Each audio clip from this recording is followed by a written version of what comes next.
મિત્રો, શું તમને ખબર છે નવેમ્બર મહિનામાં અમુક રાશિઓની થઈ રહી છે પ્રગતિ? હા મિત્રો, તમે સાચું સાંભળ્યું. નવેમ્બર મહિનામાં ચંદ્રનું અમુક રાશિઓમાં પધારવાથી તે રાશિઓના ભાગ્ય ખુલવા જઈ રહ્યા છે. નવેમ્બર 2024 માટે રાશિફળમાં ચંદ્ર, સૂર્ય, મંગળ અને બુધ જેવા ગ્રહોના ગોચરથી દરેક રાશિ માટે વિવિધ પરિણામો જોવા મળશે. આ મહિને કેટલાક રાશિઓ માટે કારકિર્દી અને નાણાકીય લાભની શક્યતાઓ જણાઈ રહી છે, જ્યારે કેટલાક રાશિઓ માટે સ્વાસ્થ્ય અને વ્યક્તિત્વ વિકસાવવાનો શ્રેષ્ઠ સમયગાળો રહેશે. મિત્રો, કેટલાક રાશિઓ માટે પરિવારમાં ખુશીના પળો અને કેટલાક માટે શિક્ષણમાં સફળતા પ્રાપ્ત થશે. તો મિત્રો, આવો આપણે વધુ વાર ન લગાડતા આપણે રાશિફળની શરૂઆત કરીએ. અને બધાને નમ્ર વિનંતી છે કે મિત્રો, વિડીયોને અંત સુધી અવશ્ય નિહાળજો. આ માહિતી તમારાથી ક્યાંક ચૂકાઈ ન જાય. તો મિત્રો, આપણે વિડીયોની શરૂઆત કરીએ મેષ રાશિથી. તો મિત્રો, મેષ રાશિના જાતકોને જણાવી દઈએ કે આ મહિનામાં તમને નોકરી અથવા બિઝનેસમાં નવી તકો મળી શકે તેવી શક્યતા છે, તથા તમારું પ્રમોશન પણ થઈ શકે છે. ઉપરાંત તમે કરેલી મહેનતનું ફળ પણ તમને ચોક્કસ મળશે. પણ મિત્રો, તમારે સ્વાસ્થ્ય બાબતે થોડું ધ્યાન રાખવું પડશે, થોડું સાવધાન રહેવું પડશે અને તમારા ખર્ચમાં થોડો કંટ્રોલ રાખવો જરૂરી છે. અન્યથા બિનજરૂરી પૈસા ખર્ચવાથી પૈસાની કમી થઈ શકે છે. ત્યાર મિત્રો, નંબર 2ની રાશિ જોઈએ છે વૃષભ રાશિ. મિત્રો, વૃષભ રાશિના જાતકોને જણાવી દઈએ કે આ મહિનામાં તમારે મહત્વના નિર્ણયો શાંતિ અને ધીરજથી લેવા પડશે, અન્યથા ભારે નુકસાન થઈ શકે છે.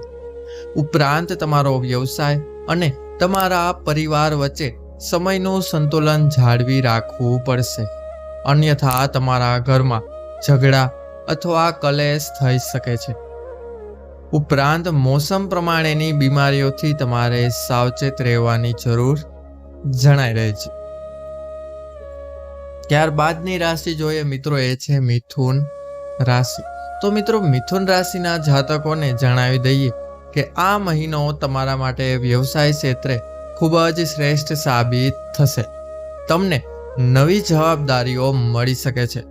ઉપરાંત જેના લીધે તમારી પ્રતિષ્ઠામાં વધારો થઈ શકે છે અને આ સમયે તમારા માટે સામાજિક જીવનમાં સક્રિય રહેવાનો સમય છે, તથા પરિવાર સાથે પ્રવાસનું આયોજન પણ બની શકે છે. આર્થિક સ્થિતિમાં સુધારો થશે. મહિનાના અંતમાં તમને નાણાકીય લાભ ચોક્કસ થશે તેવી સંભાવના જણાઈ રહી છે. ત્યારબાદની રાશિ જોઈએ મિત્રો, એ છે કર્ક રાશિ. તો મિત્રો, કર્ક રાશિના જાતકોને હું જણાવી દઉં કે આ મહિનો નવું કામ શરૂ કરવા માટે તમારા માટે ખૂબ જ અનુકૂળ રહેશે. ઉપરાંત તમે ધાર્મિક કાર્યનું આયોજન પણ ઘરમાં કરી શકો છો. તમારું સ્વાસ્થ્ય ધીમે ધીમે સુધરશે. આર્થિક સ્થિતિમાં પણ સુધારો આવશે. ઉપરાંત પરિવારમાં તમારું માન સન્માન પણ વધે તેવી સંભાવના જણાઈ રહી છે. ત્યારબાદની રાશિ જોઈએ મિત્રો, એ છે સિંહ રાશિ. તો મિત્રો, સિંહ રાશિના જાતકોને હું જણાવી દઉં કે આ મહિનામાં તમને નોકરી અથવા તમારા વ્યવસાયમાં મહત્વના પરિવર્તનો જોવા મળશે અને આ પરિવર્તનો આવવાના લીધે તમને નાણાકીય લાભ ચોક્કસપણે થશે. ઉપરાંત ઘરમાં અને મિત્ર સંબંધોમાં ધ્યાન રાખીને શબ્દો બોલવા, ઉપરાંત ધ્યાન રાખીને વર્તન કરવું, અન્યથા બંને વચ્ચે ઝઘડો અથવા કલેશ થઈ શકે છે. આરોગ્યમાં થોડી સાવચેતી રાખવી, યોગ્ય ડાયટ અને આરામ કરવો અને નાણાકીય નિર્ણય સમજી વિચારી અને સાવચેતીથી લેવા, અન્યથા નોકરી અથવા બિઝનેસમાં ભારે નુકસાન થઈ શકે છે. તેથી થોડા સાવચેત રહીને ચાલો. ત્યારબાદની રાશિ છે મિત્રો કન્યા રાશિ. તો મિત્રો, તમારા નોકરી અથવા વ્યવસાયમાં તમને પ્રગતિ જોવા ચોક્કસપણે મળશે. ઉપરાંત અભ્યાસ માટે આ મહિનો તમારા માટે શ્રેષ્ઠ સાબિત થશે. આરોગ્ય સુધરશે અને ઘરમાં તમારું માન સન્માન ચોક્કસપણે વધશે. પરંતુ મિત્રો, પૈસા ખર્ચ કરવામાં થોડું ધ્યાન રાખીને ખર્ચો. બિનજરૂરી પૈસા ખર્ચશો તો આર્થિક સ્થિતિમાં પરિવર્તન આવશે અને નાણાકીય નુકસાન થઈ શકે છે. ત્યારબાદની રાશિ છે મિત્રો તુલા રાશિ. મિત્રો, આ મહિનામાં તમારી આર્થિક પરિસ્થિતિમાં સુધારો આવશે. ઉપરાંત આ મહિનામાં તમે તમારા પરિવારજનો અને વ્યવસાય વચ્ચે સંતુલન જાળવવામાં સફળ થશો. ઉપરાંત આરોગ્યમાં પણ ઘણો સારો સુધારો આવી શકે છે. પરંતુ હા, નોકરી અથવા વ્યવસાયમાં પૈસાની લેણદેણ કરતી વખતે ખાસ સાવચેતી રાખજો. ત્યારબાદની રાશિ આવે છે મિત્રો વૃશ્ચિક રાશિ. મિત્રો, વૃષભ રાશિના જાતકોને જણાવી દઈએ કે આ મહિનો તેમના માટે વ્યવસાય માટે થોડોક આકરો રહેશે.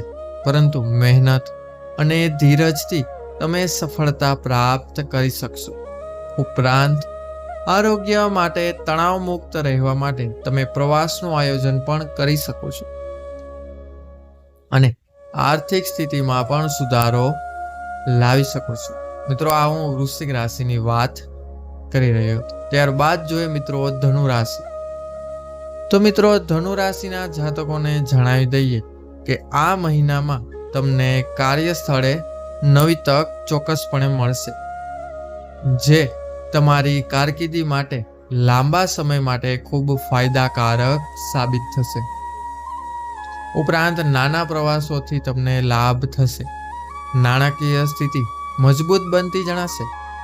પરંતુ આઉટિંગ અને સામાજિક પ્રવૃત્તિઓમાં વધુ ખર્ચ, બિનજરૂરી ખર્ચ ટાળજો. અન્યથા આર્થિક સ્થિતિમાં સુધારો આવશે નહીં અને ધીમે ધીમે તમે કંગાળ અને ગરીબી તરફ વધશો. ત્યારબાદની રાશિ છે મિત્રો મકર રાશિ.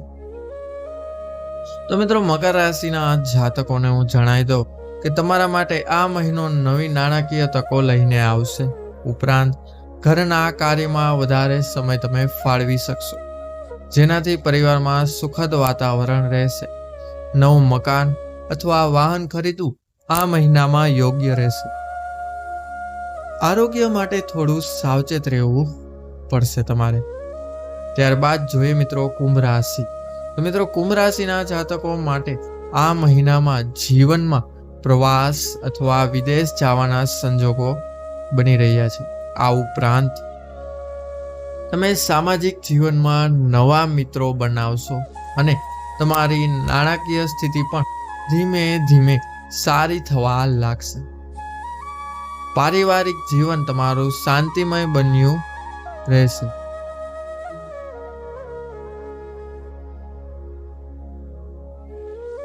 ત્યારબાદ જોઈએ મીન રાશિ. મિત્રો, આ મહિનો તમારા માટે ધાર્મિક તથા આધ્યાત્મિક રીતે ખૂબ જ સારો સાબિત થશે. ઉપરાંત તમને વ્યવસાયમાં માન સન્માન મળશે.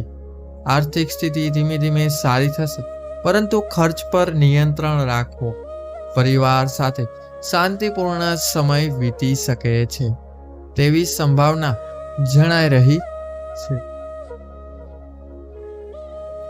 આ મહિનાના અંત મિત્રો એટલે કે 2024ના નવેમ્બર મહિનાના અંત સુધીમાં તમને દરેક રાશિ માટેની અમે તમને માહિતી જણાવી, જેમાં તક, પ્રગતિ અને જીવનમાં સુધારાનો સંકેત આપે છે. દરેક માટે ગ્રહોના ગોચર અનુસાર ફેરફાર દેખાશે, જેથી વ્યક્તિગત ગ્રહફળ વધુ સ્પષ્ટ થઈ શકે. જ્યારે અમુક રાશિઓને આરોગ્ય અને વ્યવસાય તથા પોતાના ખર્ચ બાબતે થોડું ધ્યાન રાખવું પડી શકે છે, તેથી તેમને થોડું સાવચેત રહીને ચાલવું જોશે. તો મિત્રો, આ હતી માહિતી જે અમે તમને નવેમ્બર મહિનામાં તમારું રાશિફળના આધારે તમને જણાવ્યું. તો તમે પણ તમારી રાશિના આધારે તમારો નવેમ્બર મહિનો કેવો જશે તે ચોક્કસ આ વિડીયોમાં જાણી શકો છો. મિત્રો, હવે મળીશું નવા વિડીયો સાથે, નવી જાણકારી સાથે. અને જો વિડીયો પસંદ આવ્યો હોય તો વિડીયોને લાઈક કરીને ચેનલને એકવાર સબસ્ક્રાઈબ અવશ્ય કરજો તથા બાજુમાં આપેલા બેલ આઇકન બટનને અવશ્ય દબાવો, જેથી અમારા નવા વિડીયોનું નોટિફિકેશન સૌથી પહેલા તમને મળી રહે. તો હવે મળીશું મિત્રો નવા વિડીયો સાથે, નવા ટોપિક સાથે. ત્યાં સુધી બધાને રાધે રાધે. હર હર મહાદેવ. જય મા બુટ ભવાની. બધા લોકોએ વિડીયોને અંત સુધી જોયો તે બદલ બધાનો ખૂબ ખૂબ આભાર, ખૂબ ખૂબ ધન્યવાદ.